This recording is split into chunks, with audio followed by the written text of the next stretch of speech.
위기관리TV 최은규입니다. 오늘 소개드릴 내용은 플랜B 디자인에서 출판한 메타버스 새로운 기회인가, 메타버스가 무엇인지 함께 알아보고 관련 사례, 메타버스의 위기관리 방안도 함께 살펴보겠습니다. 좋아요, 구독은 저에게 큰 힘이 됩니다.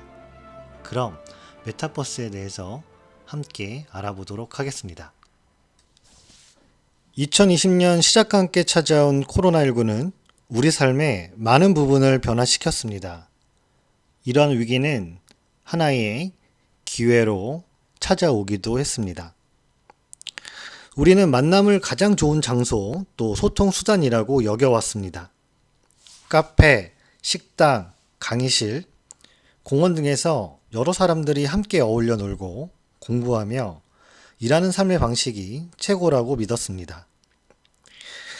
이랬던 우리들이 코로나19로 인해서 하나의 물리적 공간에 함께 머물러 있기는 어려운 상황이 되었죠. 여기서 접촉을 뜻하는 콘텐츠와 반대를 뜻하는 언을 합쳐서 만든 신조어로 언택트를 얘기할 수가 있습니다. 빠른 속도로 우리 사회의 일반적인 문화가 되었습니다. 비대면 원격 교육, 줌을 통한 온라인 교육, 또는 회의, 웹엑스, 팀즈 이런 기능들은 19년 말까지만 해도 우리에게는 매우 낯선 개념이었는데 코로나19 이후 초등학생부터 기업의 나이가 지긋한 임원분들에게까지도 불과 몇 달 만에 일상적인 단어로 스며들게 되었던 거죠. 이런 언택트 세계를 메타버스라고 합니다. 초월, 가상을 뜻하는 메타와 세계, 우주를 뜻하는 유니버스를 합쳐서 메타버스라는, 즉 디지털 미디어에 담긴 디지털화된 일상 속 세상을 얘기합니다. 크기가 100나노미터도 안 되는 작은 코로나19 바이러스가 세계 인류를 거대한 메타버스 속으로 강제로 이주시킨 셈입니다.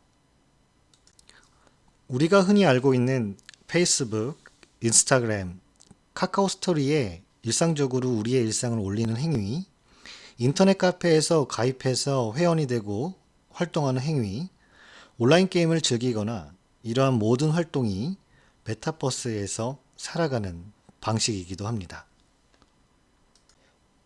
메타버스의 가치를 현실 세계의 가치로 가늠해 보면 얼마나 될까요? 메타버스를 보유하고 있는 기업의 시가총액을 한번 살펴보겠습니다. 물론 시가총액이 메타버스의 가치를 정확히 나타낸다고 단정하기는 어렵습니다.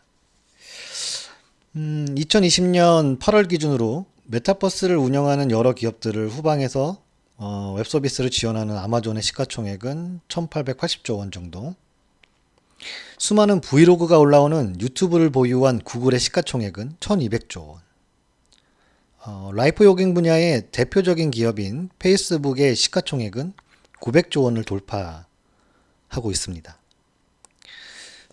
메타버스가 그 디지털 지구를 주름잡는 기업들의 어떤 성장세로 봤을 때 오프라인 기반의 제조 유통 기업을 넘어서고 있는 모습을 볼 수가 있죠.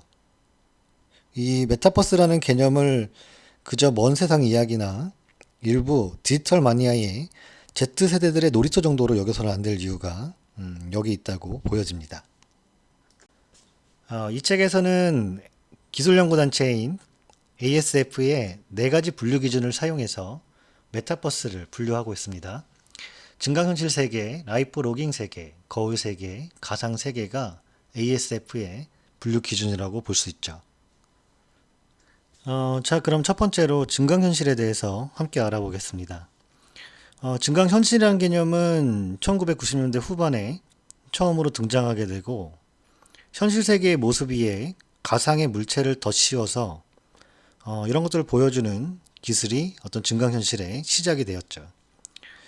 흔히 알고 계시는 그 포켓몬고 이런 것들이 대표적인 케이스로 볼 수가 있습니다. 스마트폰을 통해 보면 눈에 보이지 않던 이미지가 현실의 배경 위에 오버랩되어서 이런 것들이 나타나는 어떤 모습에 놀라워하고들 하죠.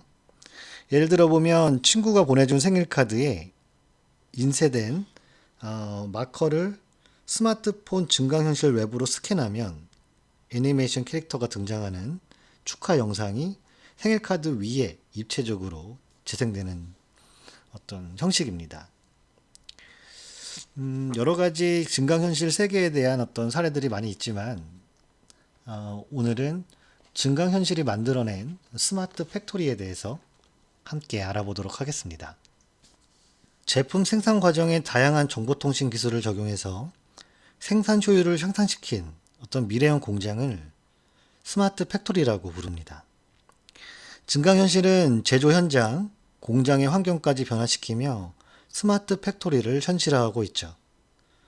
증강현실을 적용한 작업 현장에서 근로자들은 실물 위에 겹쳐 보이는 이미지를 통해 작업 진행에 필요한 다양한 정보를 얻게 됩니다. 작업에 필요한 각종 부품 정보, 재고 현황, 전체 조립 도면, 공장 가동 현황, 이런 리드 타임, 기타 해당되는 내용들을 손쉽게 파악할 수가 있습니다. 이런 정보를 바탕으로 작업의 오류를 최소화하고 작업 중단을 큰 폭으로 예방하는 게 가능해진 거죠. 결과적으로 생산의 품질 향상과 리드 타임 개선에 상당한 도움이 될 것입니다. 또한 최근 이슈가 되고 있는 그 산업 안전 관련해서 작업 과정에서 생기는 각종 사고를 예방하는 효과까지 있어서 안전관리 수준도 높아질 것으로 보여집니다. 예를 들어 산업용 기계장치를 생산하는 공장이라고 가정을 한번 해보죠. 여러 작업자가 협력해서 몇천 개의 부품을 순서에 따라 또 도면을 보고 이를 조립해야 제품이 완성됩니다.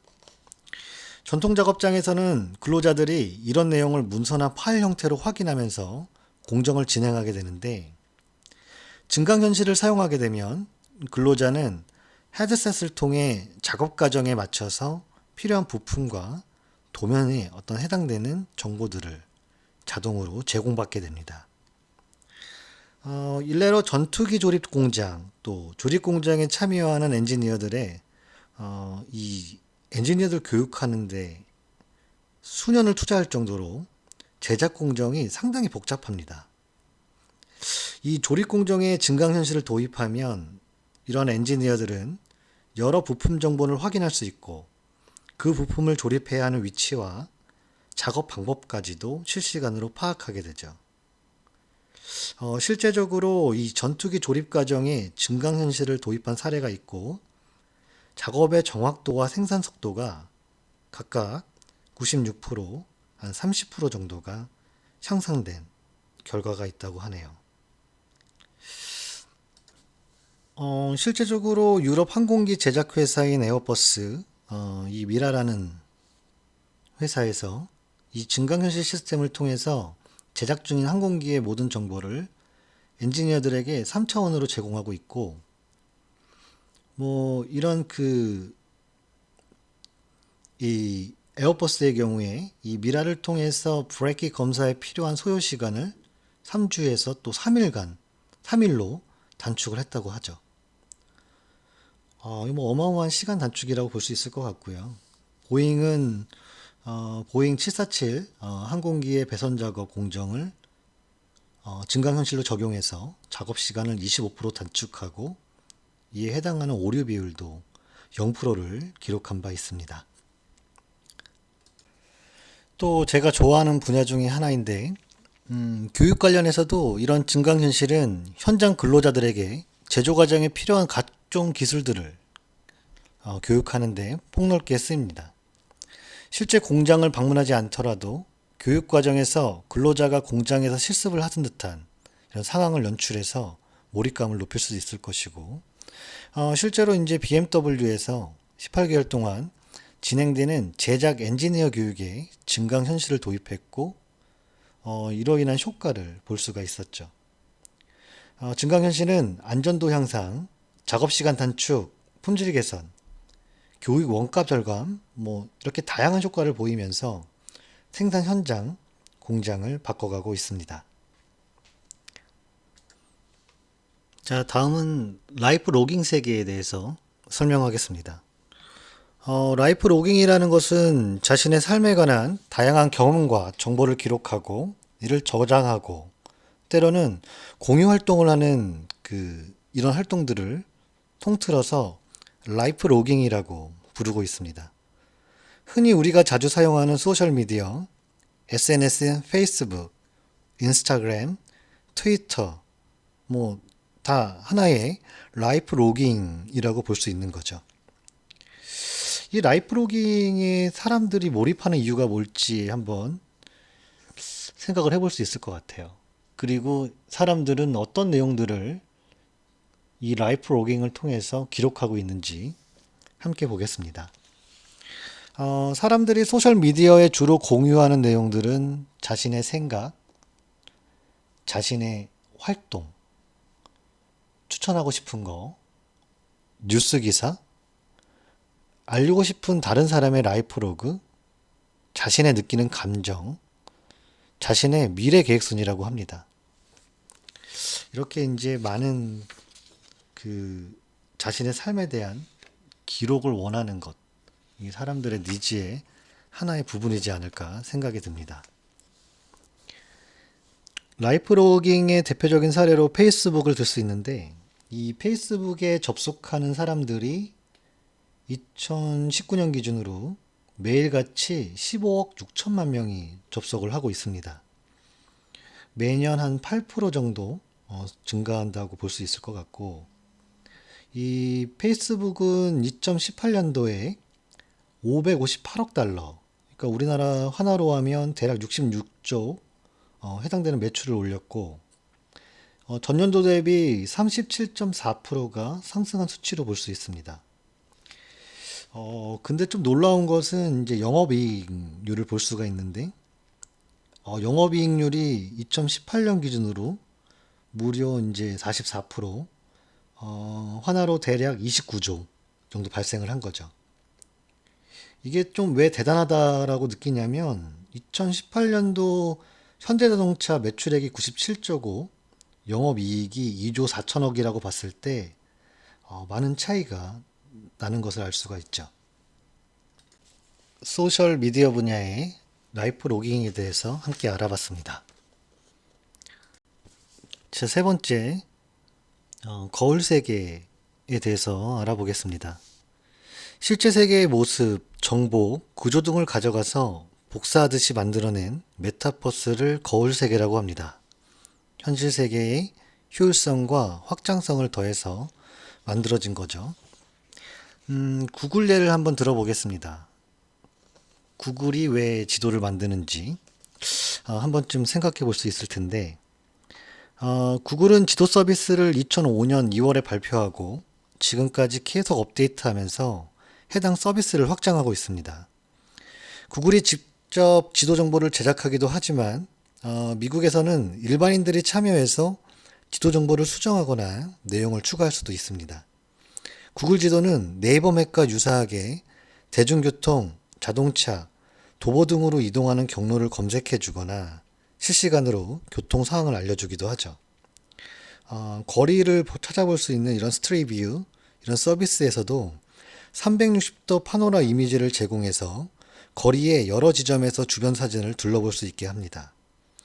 구글의 항공사진은 공중에서 45도 정도 기울인 각도로 촬영한 항공사진을 제공하고도 있죠. 구글은 자사의 지도 서비스를 다른 기업들이 사용하기 허용하고 있습니다. 그래서 이러한 부분들은 구글 지도를 사용하는 기업들이 늘어나고 있고, 지금은 별도의 요금을 내지 않아도 되지만 2018년도 구글이 지도 데이터에 대한 어떤 가격 정책을 변경하면서 요금을 점점 올리는 정책을 가져가고 있습니다. 예상컨대 구글 지도 데이터를 활용해서 거울 세계의 어떤 메타버스 서비스를 운영하는 여러 기업들은 앞으로 비용 부담이 증가하겠죠. 자, 마지막으로 가상세계에 대해서 같이 한번 보시죠.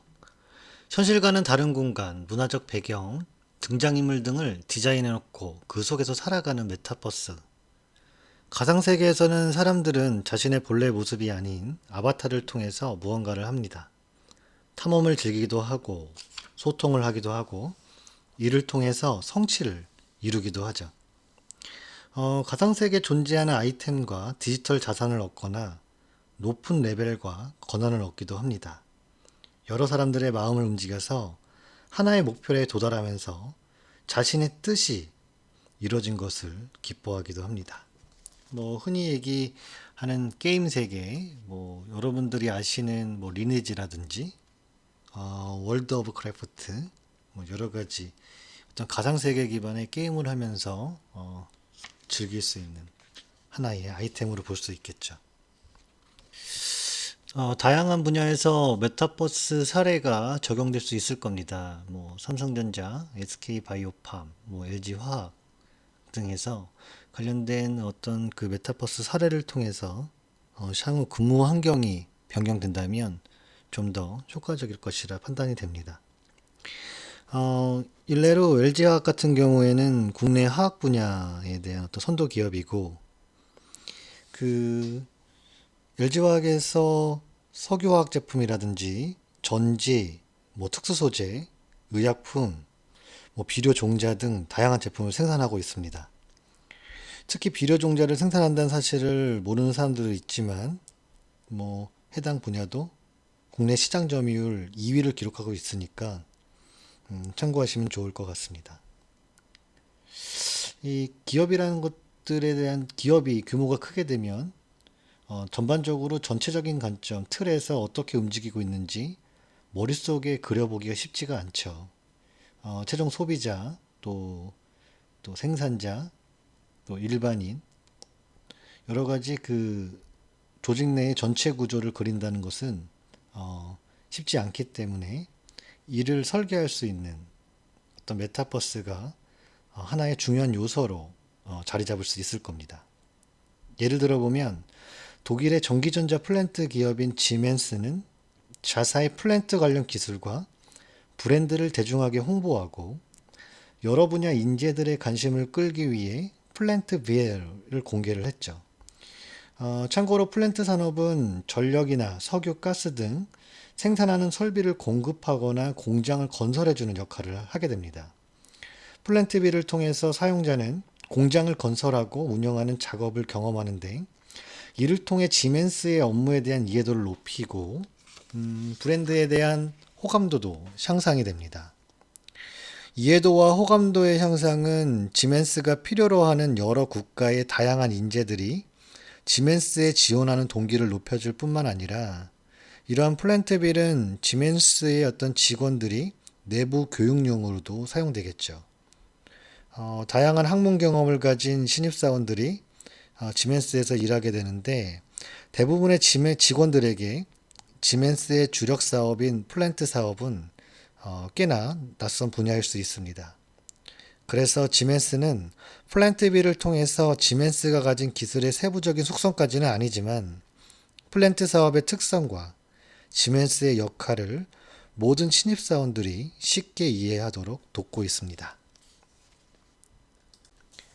이러한 부분들이 제조단의 혁신과 앞으로 기회의 땅이고 갖추어야 될 모습이 아닐까 조심스럽게 개인적으로 판단해 봅니다. 메타버스가 활성화됨으로써 이로 인해 발생하는 위기들이 나타날 수 있습니다. 그 첫 번째, 도전인가 도피인가. 현실 세계에서 무언가를 실패하면 실패에 따라오는 것들이 우리를 깊은 좌절에 빠지게 하는 경우가 많이 일어납니다. 진행하던 프로젝트를 망치거나 학생들이 낮은 성적을 받으면 보너스가 깎이거나 부모님이 던지는 비난을 견뎌야 하게 되죠. 이러한 부분들을 메타버스를 활용해서 뭔가 또 다른 기회로 볼 수도 있고, 또 실패에 대한 경험들을 가지고 다시 한번 시도해 볼 수 있는 장이 될 수도 있을 겁니다. 이 판단은 쉽지는 않지만 좋은 기회로 활용되었으면 하는 방안입니다. 미국기업 아마존은 국내에서도 높은 인지도를 갖고 있습니다. 이 아마존은 주로 무엇을 해서 돈을 벌까? 일반적으로 아마존이라고 하면 쇼핑몰에서 발생하는 수익이 가장 많으리라 짐작하는 분들도 있으실 거고, 아마존은 온라인 쇼핑몰, 오프라인 매장 판매, 아마존 프라임, 아마존 웹 서비스 등 다양한 사업 영역을 갖고 있습니다. 그래서 이로 인해서 많은 매출을 발생하고 있지만, 아마존에서는 AWS라는 클라우드 서비스를 제공하고 있는데, 혹시 네이버 클라우드나 구글 드라이브를 쓰고 있으시다면 그러한 서비스를 큰 기업이 쓰도록 만든 것으로 생각하시면 됩니다. 물론 개인이 사용하는 네이버 클라우드나 구글 드라이브와는 규모와 용도 면에서 큰 차이가 있습니다. 기업들은 라이프로깅, 거울세계, 가상세계 등의 메타버스를 운영하기 위해 용량이 아주 큰 저장 장치, 그리고 처리 속도가 빠르고 안정적인 서버급 컴퓨터, 안정적인 네트워크 등이 필요하게 되는데, 이러한 것들을 기업을 대상으로 빌려주는 아마존의 서비스가 AWS라고 생각하시면 됩니다. 그래서 넷플릭스나 페이스북 이런 글로벌 기업들이 AWS의 고객이 되고 있는 것이죠. 이 결과 AWS는 아마존 매출의 13%를 차지하고 영업이익이 66%를 차지했습니다. 매출액의 비중은 13%로 높지 않게 보이지만 중요한 것은 영업이익 비율입니다. AWS를 제외한 아마존의 다른 사업 분야의 매출액이 87%고 영업이익 기여도가 34% 정도 되는데, AWS 분야는 13%의 매출 비중으로 전체 영업이익의 66%를 해냈으니까 AWS의 매출액 대비 영업이익 비율은 아마존의 다른 산업에 비해 13배가 되는 꼴이죠. 그래서 이런 아마존의 이익을 지탱하는 핵심은 AWS라고 볼 수가 있습니다. 물론 이런 클라우드 서비스 시장에 아마존만 있는 것은 아닙니다. 클라우드 서비스 시장의 점유율을 순서대로 보면 아마존이 한 32.7%, 그리고 MS, 마이크로소프트가 14.2%, 구글 4.2%, 알리바바 4.1% 순인데, 전반적으로 볼 때도 아마존은 세계 여러 기업들이 사용하는 클라우드 서비스의 3분의 1을 혼자서 장악하고 있는 셈이죠. 그래서 이러한 부분들이 이 아마존 입장에서는 많은 이윤을 추구할 수 있지만, 반면에 ESG 관점에서 볼 때는 환경적인 관점에 대한 보안 대책이라든지 사회 공헌, 컴플라이언스 관점의 윤리 의식을 함께 챙겨야 다른 위기로부터 대응할 수 있을 것이라 보여집니다. 마지막으로 저자는 메타버스의 사용법과 주의사항에 대해서 언급하고 있습니다. 누군가는 메타버스를 새로운 사업 플랫폼으로, 누군가는 새로운 놀이터로, 누군가는 현실에서 멀리 벗어나기 위한 수단으로 사용합니다. 통제 불가능한 고민, 불행이 당신을 짓누른다면 메타버스에서 잠시 기분을 전환하며 잊어도 좋습니다. 그러나 메타버스가 현실을 완전히 잊기 위한 수단이 되어서는 안 됩니다. 메타버스 속 삶이 아무리 빛날지라도 현실이 있기에 메타버스가 존재합니다. 우리가 직면한 문제, 우리가 책임져야 할 무엇인가를 피하기 위한 수단으로 메타버스에 머문다면 메타버스는 현실의 삶을 망치게 됩니다. 따라서 메타버스는 인류의 삶을 확장하기 위한 영토여야 합니다. 누군가를 위한 도피처, 누군가를 위한 수용소가 되어서는 안 됩니다. 메타버스를 창조하고자 이를 꿈꾼다면 당신이 하고 싶은 목적이 무엇인지, 당신의 메타버스가 우리의 삶을 어떻게 확장할지 고민해 주시기 바랍니다. 지금까지 메타버스 관련해서 함께 알아봤습니다.